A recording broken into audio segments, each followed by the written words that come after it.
So welcome to WAY2B TV, where there is a better way to be than atheist or theist.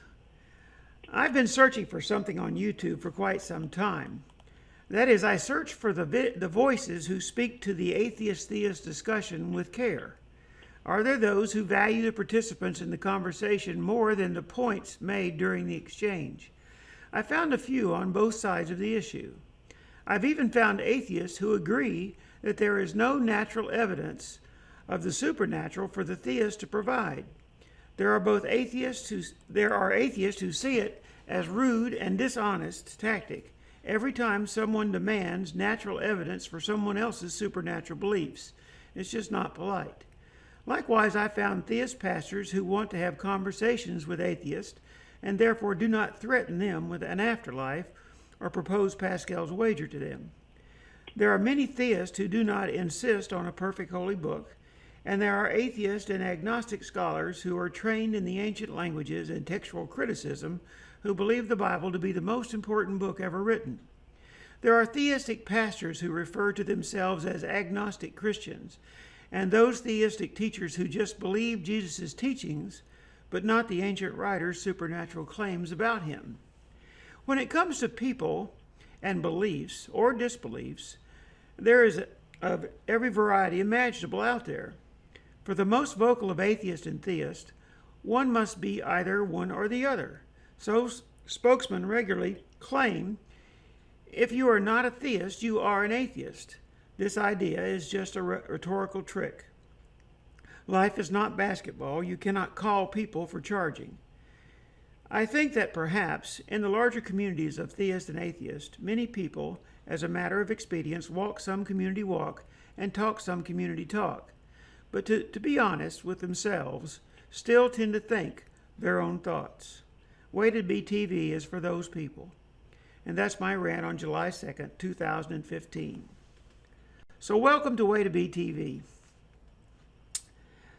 We want to interact with you this evening. There are several ways to do this. First, callers can call 863-940-0047. Secondly, we have an active Twitter feed on screen throughout the broadcast. Just tweet hashtag WAY2BTV, and the chat room is open. On a computer monitor, you should see the chat room to the right of your video stream. If you are watching a PC full screen, you will not see the chat room. You can interact with us in between broadcasts by email at interact@way2b.org. And you can text the WAY to 22828 to receive our newsletter each Thursday morning. Each newsletter will have a direct link to the broadcast, and the newsletter will also contain the discussion starter videos we will be using that same Thursday evening. Finally, to receive direct notices each time we upload, please subscribe to our WAY2B TV channel on YouTube. It would help us greatly. I do apologize. This morning I did not get out the newsletter, and I'm embarrassed to say it was just an oversight. I was ready, and it should have gone out. I did not go into constant contact and send it. And so I sent a newsletter out just a few minutes ago, and I hope you all got the links and so forth if you need them in the future. At any rate, I do welcome you here this evening. And we have Joni with us tonight. She spent last week with me here in Florida, and this evening she's back in Tennessee. So what do you got to say this evening, Joni, besides hello? It's a long way between Tennessee and Florida. It's a 10-hour drive down here, and it can wear you out. So, she comes down about 4 or 5 times a year because she's got good vacation time at work, and we spend a week together, and that is always the most enjoyable thing for me. And I really appreciate her doing that. I know it's a lot of trouble. I feed her. Yeah, she does. We've got a little sign on the kitchen wall. one side it says kitchen open, and on the other side it says kitchen closed. And the sign says kitchen closed right now, but when Joni's here, it says kitchen open. And I get yeast rolls and pot roast and potatoes and carrots, and it's really a great thing. I really appreciate her being here. I'm not so sure I don't gain a pound or two that week. So, And happy anniversary. yeah, and happy anniversary. We were married 45 years last week. That's why she came down, and we've been together over 50 years, and so that was a good thing for us. And we've got 3 kids and 7 grandchildren, and we're real happy about all of that, and so grateful for our family and for the things that we get to do together. Well, this is the last week of the For Heaven's Sakes playlist. Next week we will begin the playlist, Woe to You Religion, concerning Jesus' dressing down of the religious leaders of organized religion in his day. It could not sound more like the religion we have in the United States today. And I look forward to doing that. I know Carol said she couldn't wait until we got to the woes. Well, we're going to get to the woes next week. And so you guys all be here with us. I see Colleen on, and I don't see Carol and Jan right now. Thank you for saying happy anniversary, Colleen. She said, Colleen also says, my mom used to tell us, wait till your father comes home. And that's what I've named the discussion starter this week. Wait till your father comes home. So I want to introduce the video itself. The video this evening I have entitled, You Just Wait Till Your Father Gets Home. It addresses Gospel 2's 10th and 11th Kingdom of Heaven parables. The writer grouped these 2 parables together in his writing. You will hear the ancient writer threaten his reader again in both parables. Parable 10 is not found in the writing of the other Gospel writers. Parable 11 is found in the Gospel writer 3's work, where Gospel writer 3 doesn't make any threat at all. And so it's just like the other parables that we've been doing. In each one, we find that Gospel writer 2 makes threats at the end of the parables and adds violence to some of the parables up in the body of the parable. We find that Gospel writer 2 and Gospel writer 3 has not done this where they've used the same parable. And so I think that's pretty interesting. You will see there's 2 segments in the video that you've seen before. They're there because on the playlist and YouTube, we don't know where a person's going to start. They may play video 9, or they may play video 2, or they may play video 6. But we never know where someone's going to start. And so when the playlist has an overall theme, and we're looking at certain things and asking certain questions, we have to bring a new viewer up to date when they watch the video. And so each video is different, but does include some of the same material so that a new person can be introduced into the process. So anyway, let's start that video.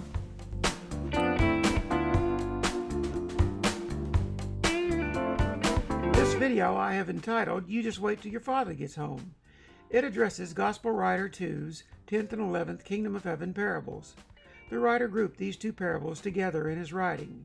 You will hear the ancient writer threaten his reader again in both parables.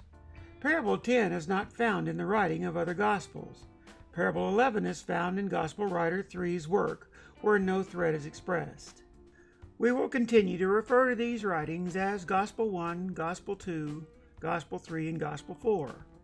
We will not use the names Mark, Matthew, Luke, and John.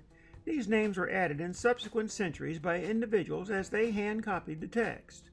All 4 Gospel writers wrote anonymously, long after Jesus died. We will keep a watch on many things. We are looking at how the stories were grouped in each Gospel. And we are asking ourselves, which stories do the Gospel writers share in common? Likewise, we want to know if the shared stories are substantially different or substantially the same.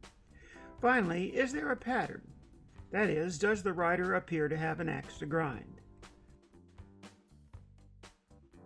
For our live broadcast discussions, we are keeping in mind 5 questions. Was Jesus a character in any of what an ancient writer presents as one of Jesus' own parables?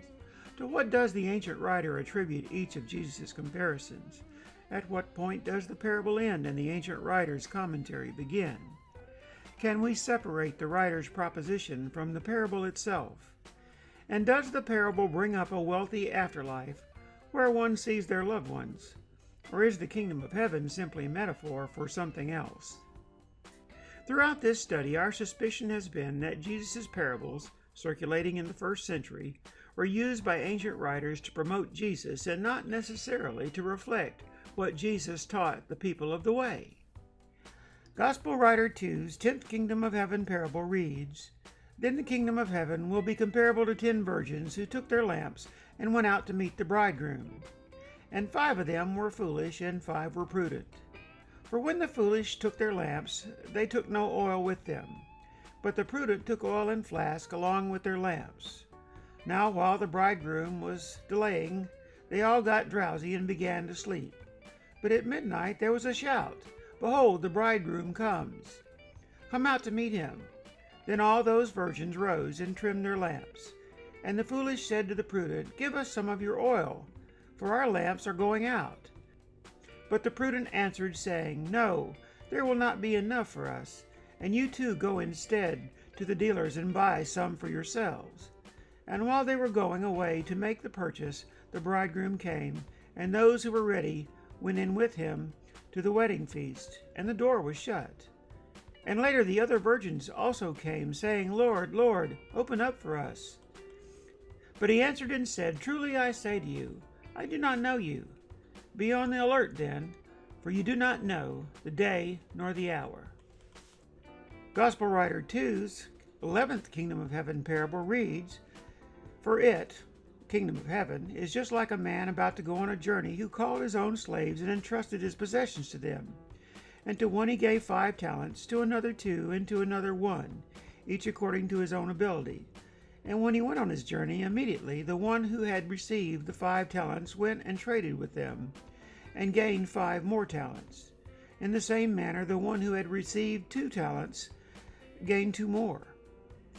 But the one who received the 1 talent went away and dug in the ground and hid his master's money. Now after a long time the master of those slaves came and settled accounts with them. And the one who had received the 5 talents came up and brought 5 more talents, saying, 'Master, you entrusted 5 talents to me. See, I have gained 5 more.' His master said to him, 'Well done, good and faithful slave. You were faithful in a few things. I will put you in charge of many things. Enter into the joy of your master.' The one also who had received 2 talents came up and said, 'Master, you entrusted to me 2 talents. See, I have gained 2 more.' His master said to him, 'Well done, good and faithful servant. You were faithful with a few things. I will put you in charge of many things. Enter into the joy of your master.' And the one who also had received the 1 talent came up and said, 'Master, I knew you to be a hard man, reaping where you do not sow, and gathering where you gathered no seed. And I was afraid, and I went away and hid your talent in the ground. See, you have what is yours.' But his master answered him and said, 'You wicked, lazy slave, you knew that I reap where I did not sow, and gather where I scattered no seed. Then you ought to have put my money in the bank, and on my arrival I would have received my money back with interest. Therefore take away the talent from him, and give it to the one who has the 10 talents. For to everyone who has shall more be given, and he shall have in abundance. But from the one who does not have, even what he does not have shall be taken away. And cast out the worthless slave into the outer darkness. In that place there shall be weeping and gnashing of teeth." Gospel writer 3's same parable reads, "And while they were listening to these things, he went on to tell a parable, because he was near Jerusalem, and they supposed that the kingdom of God was going to appear immediately.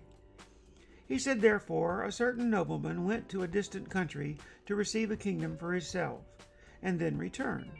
And he called 10 of his slaves, and gave them 10 minas, and said to them, 'Do business with this until I come back.'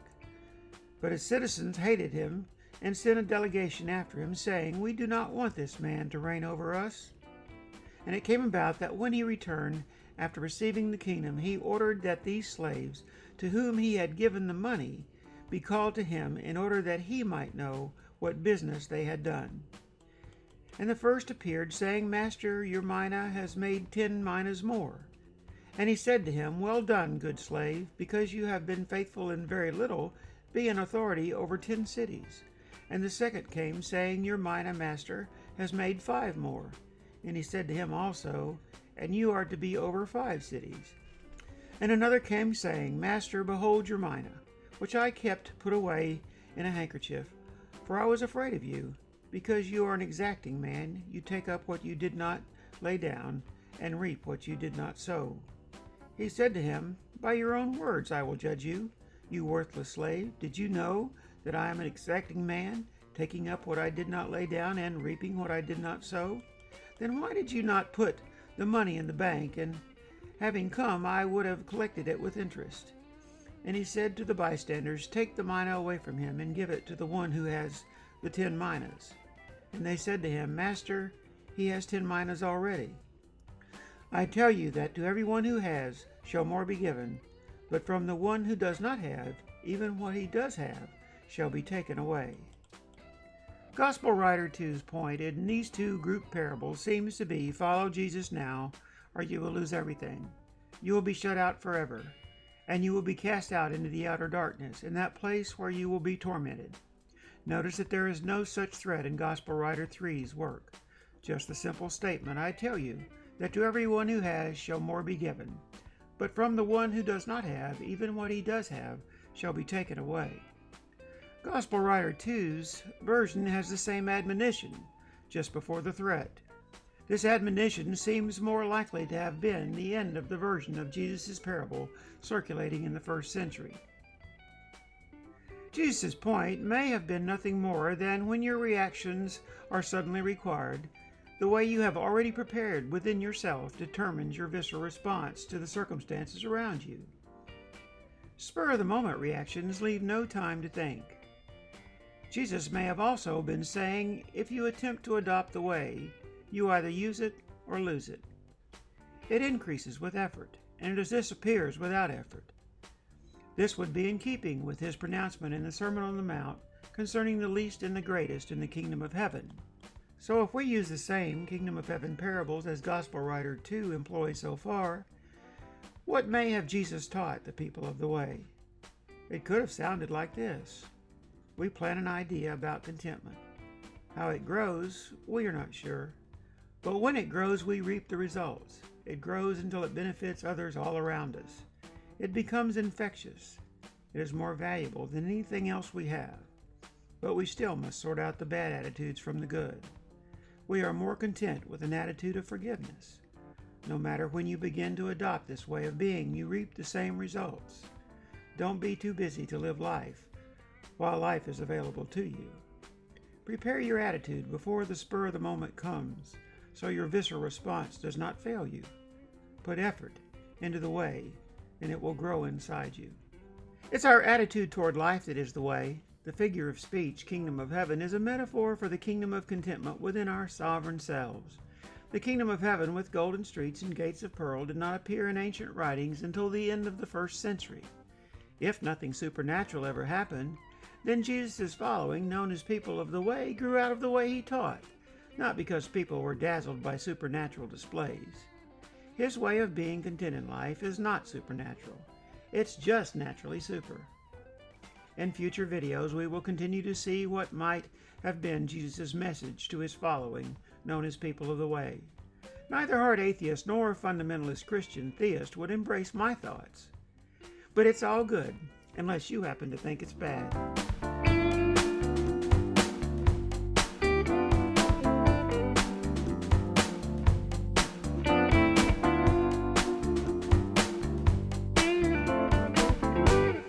Well, I don't know if you remember in the Sermon on the Mount where Jesus, after the Beatitudes and after he talked about being salt and light and refuge, he talked about don't think that he came to destroy the law and the prophets. He came to fulfill, not destroy.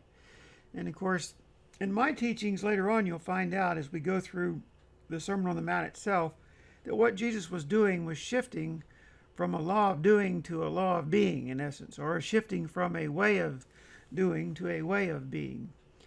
And right after that, he says, those who keep and teach these commandments, shall be known as greatest in the kingdom in the kingdom of heaven, and those who keep and teach these commandments poorly shall be known as least in the kingdom of heaven. Well, in that case, if you'll notice, both those who keep and teach them well and those who keep and teach them poorly are in the kingdom of heaven. And so it's interesting to me here. What he says is those who have, the one who has shall be given more, and the one who does not have, what little he has will be taken away. I think it's a parallel to the Sermon on the Mount in that regard. And it simply refers to the idea that the way that Jesus taught, the way to be, the way that he asked us to be, the way that he taught, that when you adopt it, if you use it, it grows. And that all these parables about growing, the mustard seed and the leaven and so forth, the good seed sowed in the field and so forth, about growing. But if you use it, it grows. And it's kind of a use it or lose it thing. I think people who practice the self-discipline to know the gentleness and the mercy and the humility and the peace that comes from living in the way, and learn to not feel like they're going to lose because they aren't running through life knocking down doors and so forth. I think those individuals become more and more content with life, and over time it grows within them. But those who just kind of dabble with it and lose their bearing, if you will, and begin to seize the day and seize life by the throat, and run over other people, and their reactions are purely visceral from the standpoint of not being able to stay within the way in the moment because they haven't prepared themselves in the way. Little by little they lose it. And I really think that's all he's talking about there. Let's see if Colleen is interacting at this point. Colleen says, growing up in the Catholic Church, I used to be terrified of going to hell and the nuns and the priests. And I don't doubt that at all. In Massachusetts, about half my congregation were ex-Catholics. And the threat of hell is without question a bigger motivator than, let me see if I can go over here to this chart so we can kind of keep things in mind. But the threat of going to hell was a bigger motivator than the promise of heaven. I think most people, that's what they're afraid of. And that's what I was saying in my opening comments, was that by and large, theists have tried to threaten those who don't believe, especially, with eternal torment. And those who don't believe have tried to force people who believe in supernatural things. And there's nothing wrong with people believing in supernatural things if that's what they wish to do. I do not personally. But if you believe in supernatural things, it's silly for someone to tell you that you need to bring evidence to the table. You need to bring no evidence at all. Now, you might have reasons for why you believe in the supernatural, and you may have reasons for why you believe as you do and do what you do in the way that you do it. And there's nothing wrong with discussing those. I think the atheist discussion and the theist discussion is very valuable, and it's long since past time for it. But I don't think that anyone needs to play verbal bully in the process. And that's what I'm looking for on YouTube, is I've been looking for who is it approaches people in such a way that they care about the people in the discussion more than they care about making their point or talking over one another. And unfortunately, there's an awful lot of just exactly that, just talking over one another and ridiculing one another. And the whole discussion on both sides of the argument are full of sarcasm and put downs, and talk shows with people hanging up the phone on each other, and all that kind of stuff. And so we haven't had a phone call here yet, but what if we do begin to get phone calls, and I hope that we do, I'm hoping that I have the patience to not hang up on people. The only problem you have is people want to dominate the phones, and I may have to put a shot clock up in the upper right-hand corner of the screen and let it do a countdown so that people will get their fair time and then somebody else get their fair time. But as far as just telling that's it, Buster, and slamming the phone down on him, that's not my style.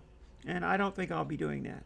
Let's see, Colleen says, I talk about the way to quite a few friends and family. Hopefully some of them will check this out. Plus, my grandmother always told me I would end up in purgatory. And of course, purgatory is, most Protestants would argue vehemently with the Catholics about purgatory. But when you get right down to it, if you believe in God, and you believe in a loving God, it's hard for me to understand how you believe in a loving God that will cause you to live your entire life under a threat. And that just does not seem likely to me. And it seems more like to me that religion invented purgatory and invented hell, and for that matter invented heaven, in order to be able to be viable in what it does and to hold people's attention and keep them coming back. I do. Is purgatory mentioned in the Bible? Huh? Is purgatory mentioned in the Bible? The Catholics would say yes. I'm not sure exactly what verse they would use. The Protestants would say no, but I don't think so. No. See, the problem is, and there's this curtain. And that's the way I like to put it these days. There's this curtain that nobody wants to look behind. The church today roughly represents what the ancient writers wrote. Whether it be Catholic or Protestant, they roughly represent what the ancient writers wrote. But nobody seems to be asking the question, did the ancient writers represent well Jesus?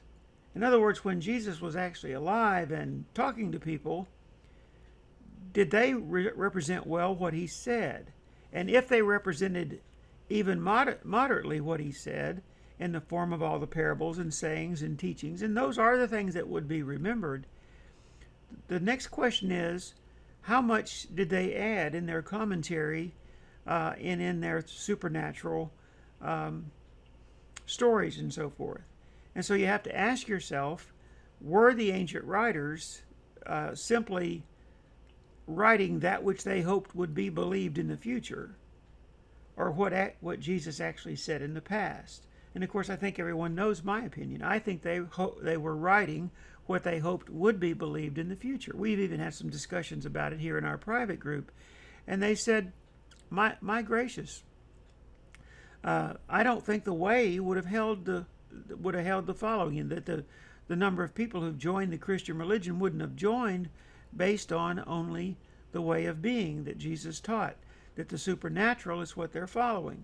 Well, if that's true, and I think maybe it may be true, then the Christian religion is the size it is today because people are attracted to that which you can neither prove nor disprove nor understand. Instead of, Jesus taught a way of being that I say is not supernatural, but it is naturally super. And that is, there is a way of being content in this life. For instance, you know the phrase in the Bible, Jesus said he came that you might have life and have it abundantly. Well, I don't know if that gospel writer was being accurate when he said that, but I think what he meant about abundant life was this life. An abundant life is a content life in which you're at peace with yourself and with each other as you go about your business and your work day and your family. And for that matter, your faith community. I don't know if you've ever been in a church that didn't fight, but I've never been in one that didn't fight at some point. And so the least amount of peace that I've found really was at church more often than not. And that in the workplace, you pretty much got to get along with people or you won't work there long. And so, but at church, you can go there every day and do that. Well, I always had people in the church who they had jobs that they resented, and they were treated poorly at their job, and they talked about it at church. And they were in positions where they had very little say about anything. And as a result, they were somewhat dictatorial and somewhat of a tyrant at the church because it was the one place where they felt like they had power. And they often would reside in the chairman of the deacons or in some kind of a church council thing or something. And so that's That's tough. Colleen says again, like Jan said before, it's a control thing. And then she says, a Jewish friend of mine says that Judaism states that Jesus was a mentally unstable magician. The atheists quite often want to paint Jesus as a bumbling idiot. I have greater esteem for Jesus. I think Jesus, but I don't think he was alone. I don't think he's the first person to ever teach many of those principles, and I don't think he's the last person to have taught those principles. I think those principles are rock solid. You can find the so-called golden rule in virtually every religion in the world. Do you know that? And Colleen said it's strange how other religions see Jesus. Now, the Jews respect Jesus, but don't believe he's the Son of God or that he was the Messiah. The Muslims respect Jesus. I don't know if you're aware of that, but the Muslims respect Jesus as a great prophet, but also do not believe that he was the Son of God. Buddhists, I don't think, care so much what other people believe, which I think is an interesting thing. Hindus, I'm not so sure about how they feel about other religions. The Sikhs are well known for not having a problem with other religions. That is, they feel like that every person has a right to believe in the way that they believe. And so most of the major world religions are not exclusive, but Islam and Christianity are the two most exclusive religions in the world, where we say that in Christianity, in the monotheism Christianity, we say that we have the one truth. We have the one true book. We know the absolute truth. We have the one true God, and everyone else that doesn't believe the way we do is going to hell. Now, that is like a mainstay of the Christian religion. Unfortunately, for Christian leaders, if they would just think about it, it's been my experience in churches that the people who are in churches don't think that way at all. And in other words, the people who are in churches seem to think in all kinds of ways. And in my private conversations, and in some cases public conversations with people, I have found that much of what the church tries to indoctrinate you with, many people have found a way to reflect that, or deflect that rather. It's like I said in the opening comments. I think many people today have found a way to walk a walk and talk a talk in order to placate to the religious community that they're in, and to fit in, and to have friends and so forth. But at the same time, they've also learned a way to tend to their own thoughts. They've learned to think what they choose, and their thoughts are theirs.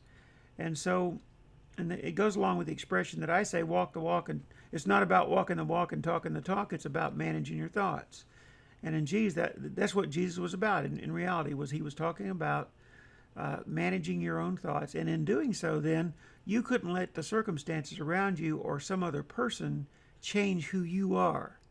You make yourself into a quality person, and you remain in that state despite what other people do.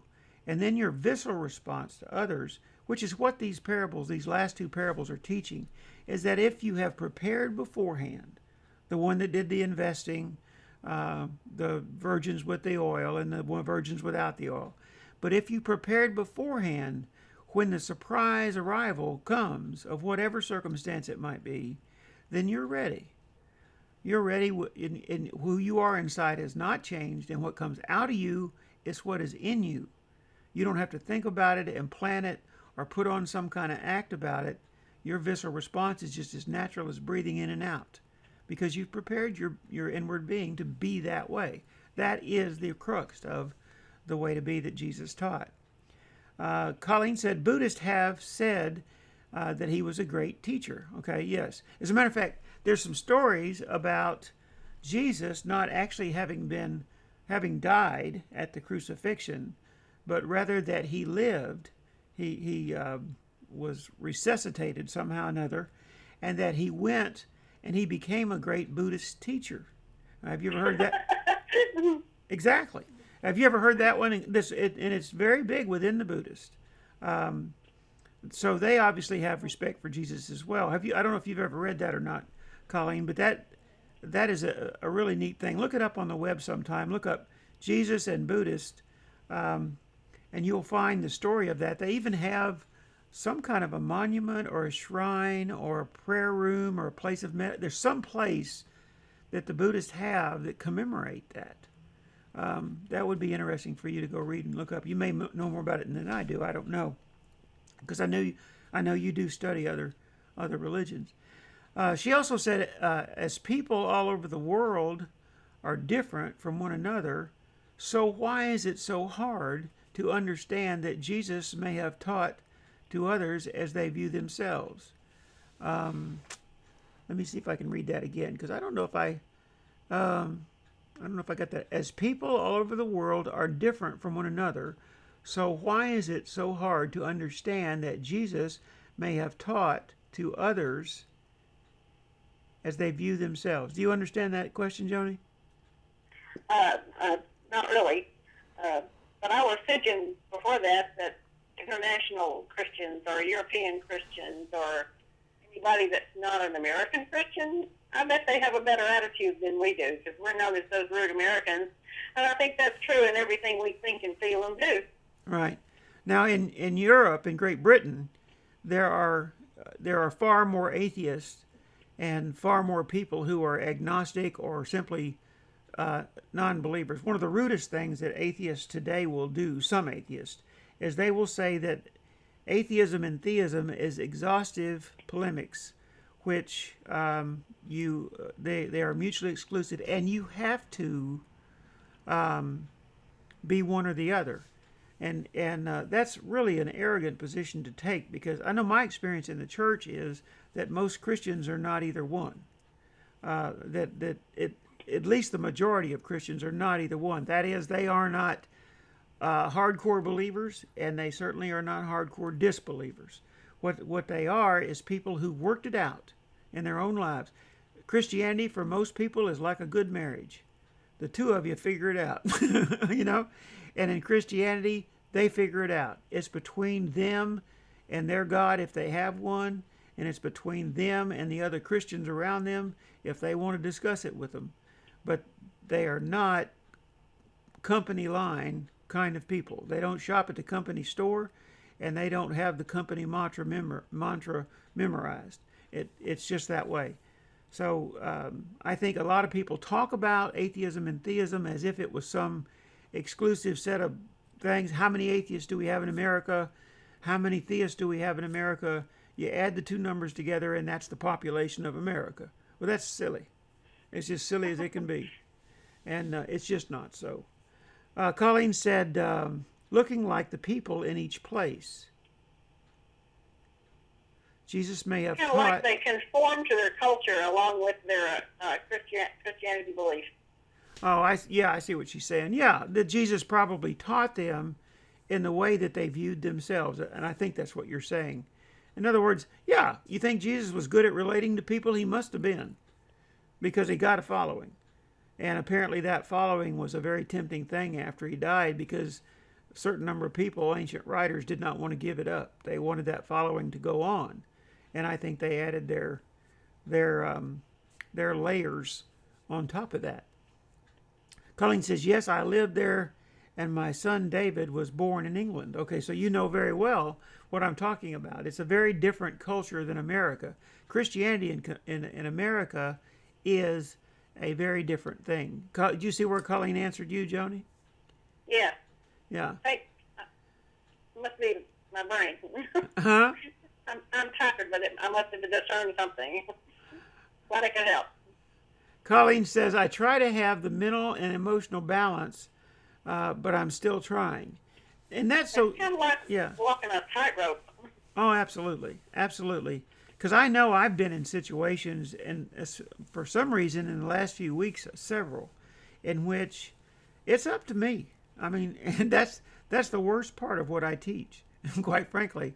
You can't blame it on anybody else. I don't care how grumpy they are. I don't care how much they dish you or what they stop you from doing, keep you from doing, or what they make you do.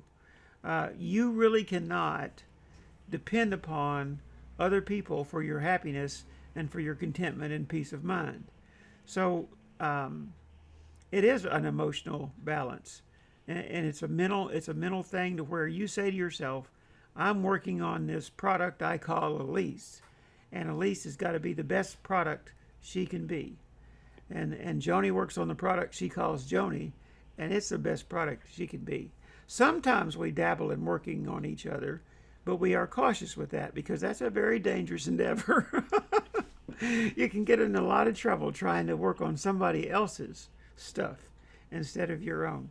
And both of us, thank heaven, both want to be people who are easily accepted and easily tolerated by other people. We want to be people who are thought of as someone that will help you. That we want to be people who are non-anxious presence, we're not high maintenance, that kind of thing. And that's tough. That really is tough, especially if you're having a real bad day and a lot of pressures have come in on you, because that's when it's the hardest. That's what I think he was saying about, to the one who has much, more shall be given, and to one who has little, even what he has will be taken away. That it's up to us. If we want to invest in it, then we can be like the one with many talents or many mina. If we don't invest in it, then we may be like the one with a few talents or only one talent and only one mina, didn't do anything with it, and it went away. And I think that's it could be day by day. Day by day, you some days you have 5 and you increase it by 5. Some days it's 2 and you increase it by 2. And then there are days when you just want to throw it behind you and get it. Yeah, and I think that's exactly how Jesus would have taught it.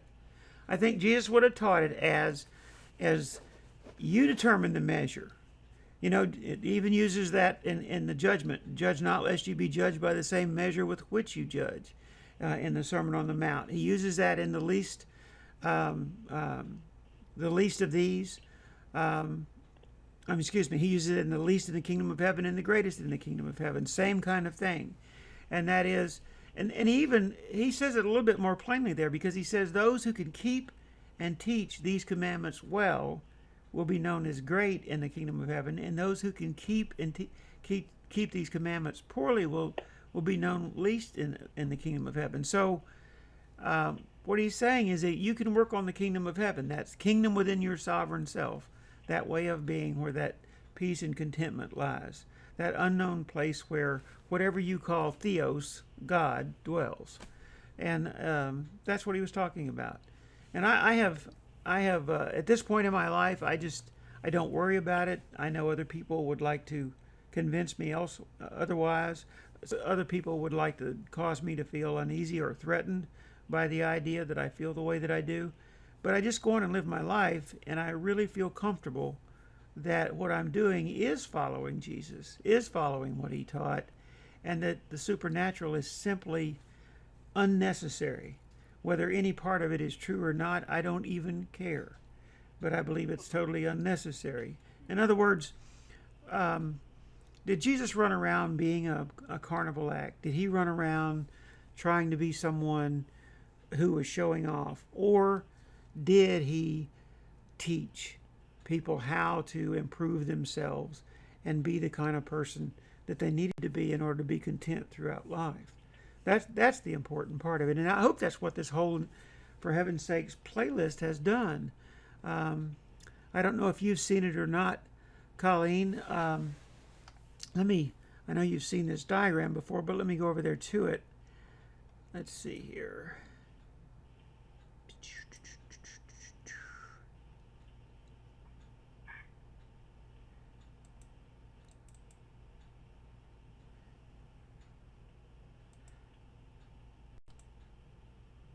You need to move me. Yeah.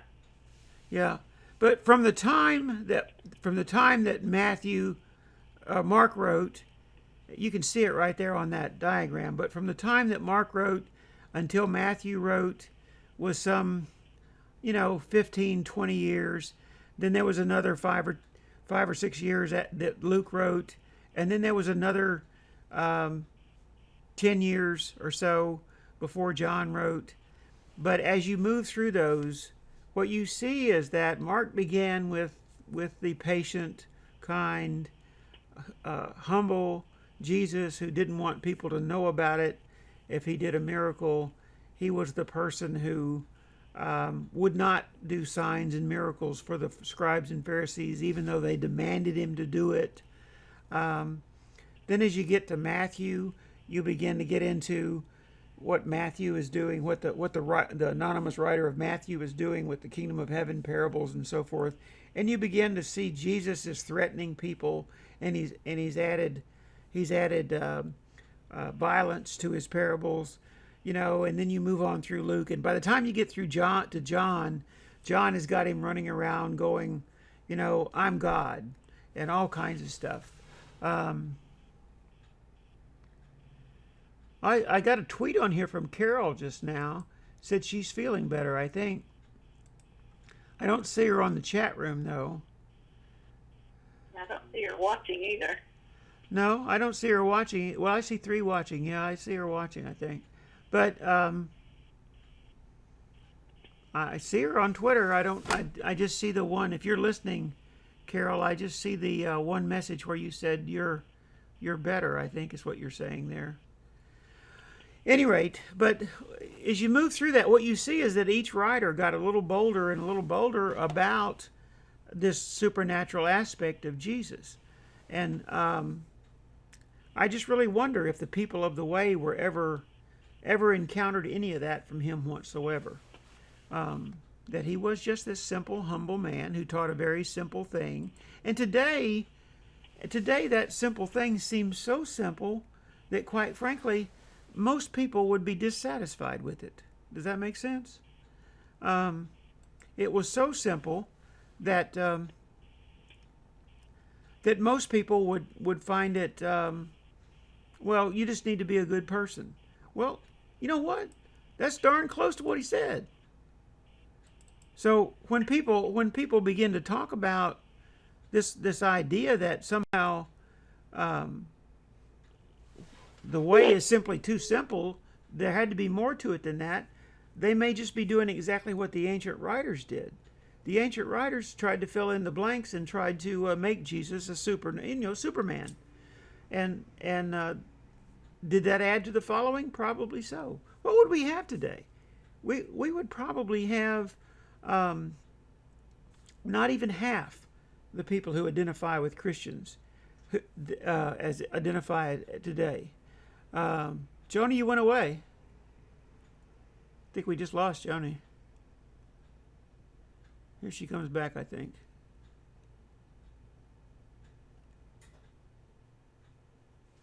No, I think we lost her. Any rate, but we probably wouldn't have half the people today in Christianity that we have had there not been the supernatural layer added on top of it.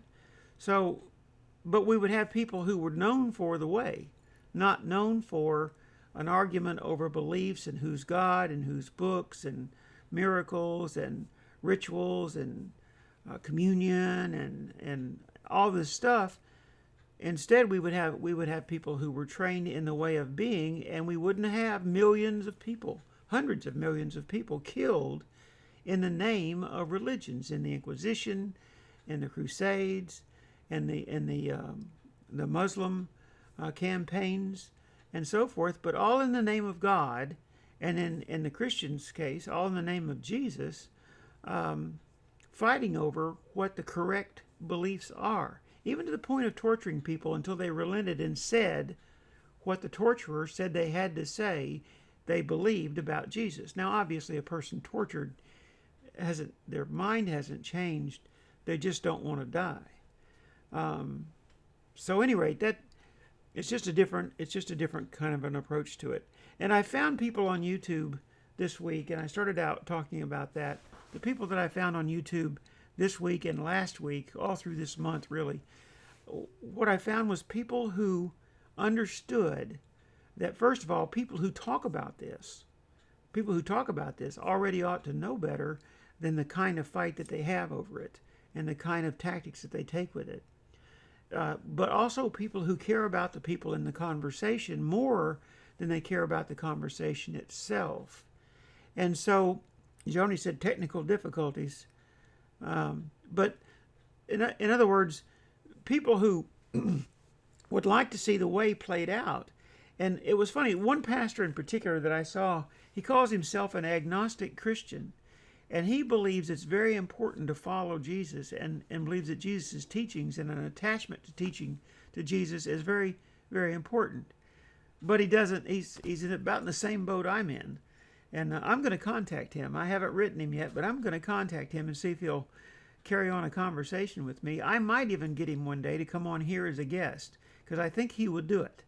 I was very impressed with him. And this man has a way about him and the ability to talk about what it is he knows and what it is he believes that is so good and so easygoing that I've listened to him talk to atheists about it. And the atheists are pleased with conversations with him. In other words, he has no problem. He doesn't meet a lot of restrictions and whatnot. Instead, he can actually relate to just about everyone. It's just the most amazing thing that I've seen lately. I also saw a pastor who runs an organization who interviews and debates with and talks with these Christian apologetics who are apologists who are out here doing these debates and who are very difficult to talk to. The last one I saw him do, or the last one I watched, it happened a year or two ago, I think. The theist who was talking with him became so frustrated, and this man was perfectly loving, perfectly careful, totally calm, never raised his voice, or nothing else. He just simply talked with the man, and he asked him several questions. And I wonder if that theist, who's very well known all over the world as a debater of the theist position, I wonder if that man did not begin to become convicted of what was going on, because the questions that he asked him were very loving, very careful questions, and I think it moved the man to the point he walked off stage. He left. He just got up and left. And so that's amazing. So Joni is back with us again. Let me go back here and read Colleen's comments, because I've gotten behind. His messages were of importance, not the mystical. I agree. As each of the books went on, the message became more of the mystical and anger. And yeah, it's more about like Jesus being the 1,000-pound gorilla in the room, and I don't think Jesus was ever the 1,000-pound gorilla in the room. She says they want the mystical, not the simple man and his teachings. And then she said here just now, that would be so much better, but even the Bible states God chooses no sides. Yeah, if you believe in God, and to think that God, a lot of Christianity is about who are you better than. In other words, am I better than you? God loves me more than you? Well, that's not even possible. That goes against what we teach and what we grew up with in our Christian churches. It certainly goes against everything my parishioners ever said to me when I was pastoring 4 churches. So, yeah, the idea that somehow or another that we should consider ourselves above or better than. But the Christian religion itself is the most exclusive in the world. And we don't just consider ourselves better than.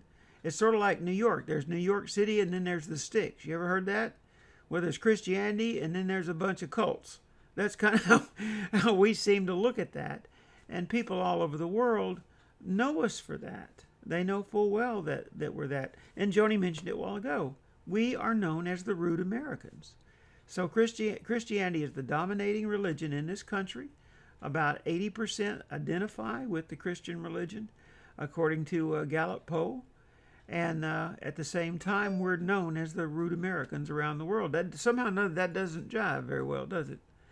But that's how it is. All right, so we're getting down to the end of the hour again. Anybody got any closing comments? What you saying, Joni? You got no phone? Oh. Can you call me? Call me.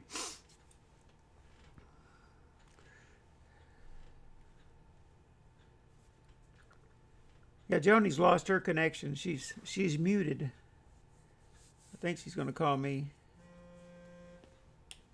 All right, you there? I'm here. All right, you need to cut your phone off. Did you put your phone on speakerphone?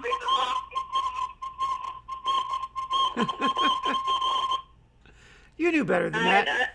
I had taken the earphone out of the computer so that I could hear you. Okay, you knew better than that. I did. We fought At least I knew how to fix it. We fought that for months, didn't we? Yes. We finally got you working, so yeah, keep that little plug plugged in that little hole, because that's our trick right there. That's what cured it for I us. fixed it. Yeah, good, cool. All right.